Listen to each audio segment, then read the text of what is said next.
I just wanted to do a quick video lesson on this new tool that I've been using in my practice and in my lessons. It's called Scribe, and it was created by this guy, Mike Johnston, who's an American drummer and drum educator. I suggest getting on YouTube, Googling this guy, watching his videos, because he's a serious player and I don't think you're going to be disappointed. So let's find out and jump straight into what Scribe does. So Scribe is an online application. Any device that you have which gets on the internet, you can pretty much use this. So on your iPad like I've got now, on your smartphone, on any other tablet that you might have, laptop, standalone computer, if you can get on the internet, you can use this. What does Scribe do? What it allows you to do is pretty much draw in any pattern that you want to play, and then it will play it back to you. It will show you what the notes look like, and it will allow you to speed it up, slow it down, add notes, take notes away. So really, really handy for being able to learn a pattern and give you some freedom to be creative with it. So this is what it looks like. Down the left hand side here we have different note divisions, so whether we're in 8th notes, 16th notes, 30 seconds, and as I go through those we get presented with a grid of note options that we can put in.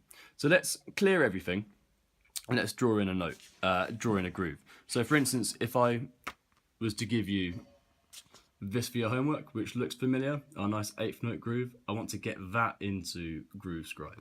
So this is what we need to do. We're in 8th notes down here at the moment.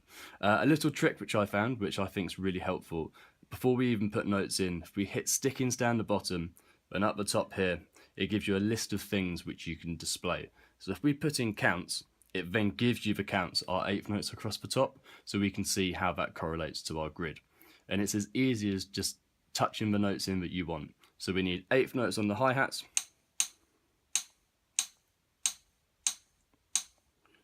beats 2 and 4 on the snare drum, and beats 1 and 3 on the bass drum.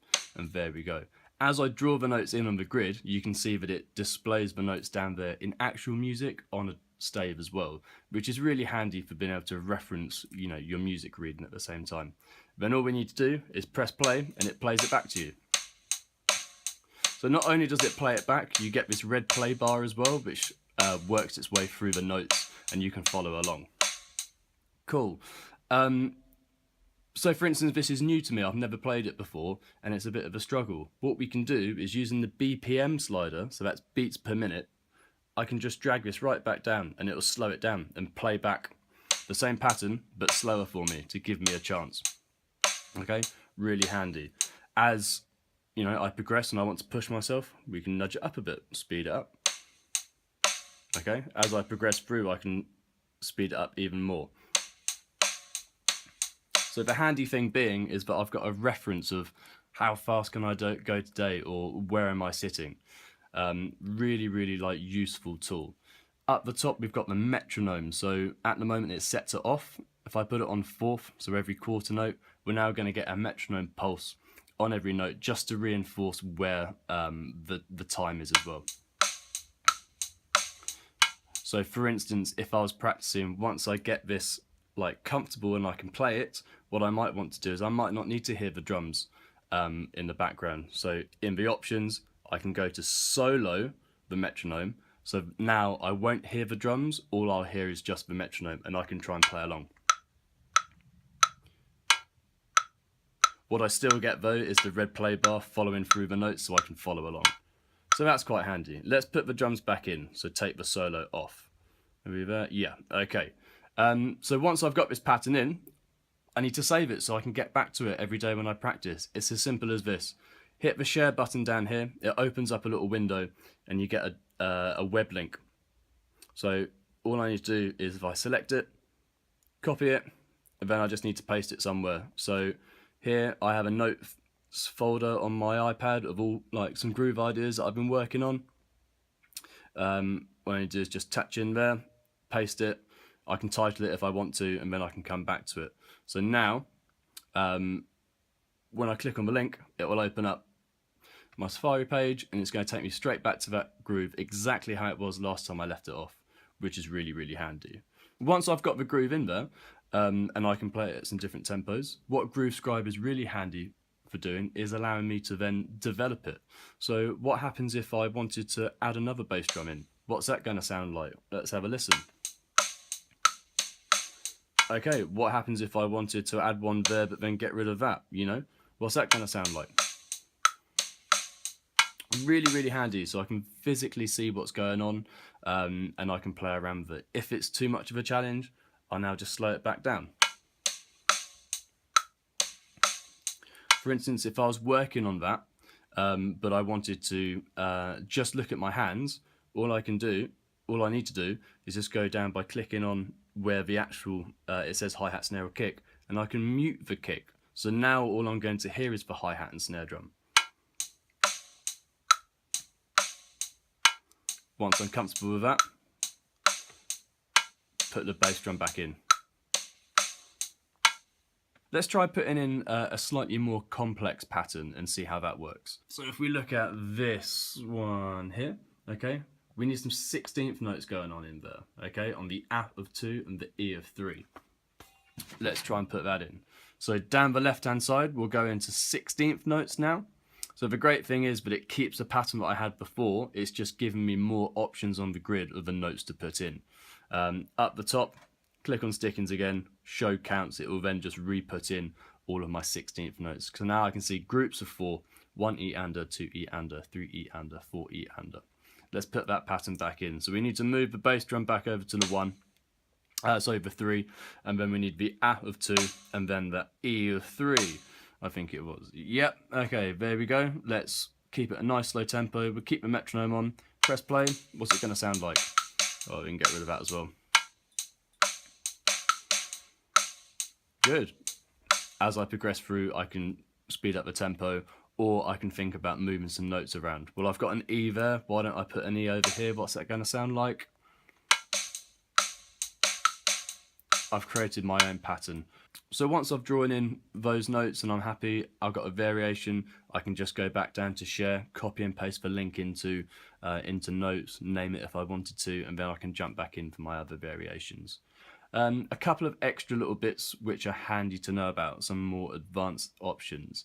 If I hit the advanced edit button down here, now when I click on a note to input it, it will give me a drop down window of a few different things I can change it to. So for instance, for the hi-hat, it can be a normal hi-hat, open, accented, a crash, a ride. It changes the sound. So let's turn it into a crash, for instance, and maybe this one I might want to put as an open hi-hat. Okay, so just a few more different articulations we've got there. Sounds pretty good. Okay, again with the snare drum we'll get some different options, so normal, accented, a ghost note, a buzz stroke, all of these different things we'll cover at different points in lessons, but you get the idea there. What I generally find is I like to draw in my pattern first just to get the shape in, and once the notes are there, then put on the advanced edit and then go in and change the sounds of the notes if I need to. I find it's just a little bit quicker to work that way. Secondly, another really cool tool that you can use with this comes under the metronome thing. So if we go back into the options, obviously we looked at solo, let's look at auto speed up. Now what this does is you can set it with the sliders to increase the speed, the beats per minute, at a certain interval every so often. So for instance here we've got, let's increase it by 5 BPM, so it's going to get faster after 2 minutes. Let's put it down to 1 minute. So now what will happen is as we're playing the pattern for 1 minute and we start getting comfortable, it will jump the tempo up so it speeds up. We've got to lock back in with the click and then just try and hold it a little bit faster. So great for endurance, great for trying to push yourself and progress your playing.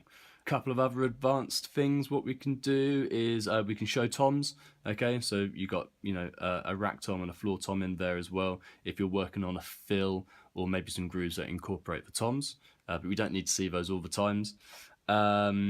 If under the stickings thing you can put in rights and lefts, so if you were playing a drum fill or this, what hand does that A come on, you can write little things on there just to kind of help you with that.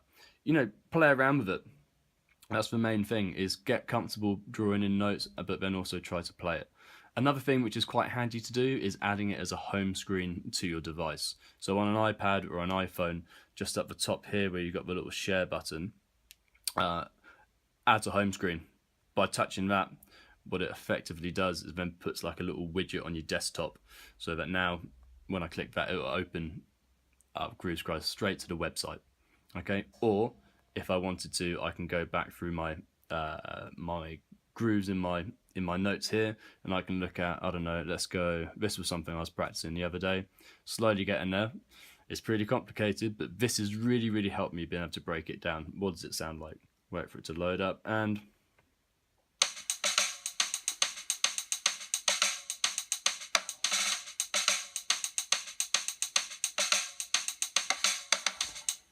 so a lot of notes, but I didn't start there. I started right back at sort of like 70 BPMs with this, looking at just what my hands were doing, then slowly added in the bass drum.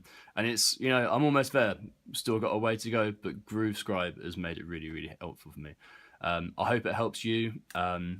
Yeah, thank you.